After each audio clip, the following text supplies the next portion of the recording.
Welcome. If you are looking for downloaded files in your ZTE Axon 10 Pro, for the first you have to go for the file manager, click on the allow when you are using it for the first time, then tap on the downloads, and here you will find files that you download from the internet.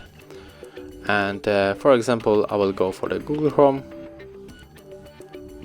and I will type right here Justin Bieber.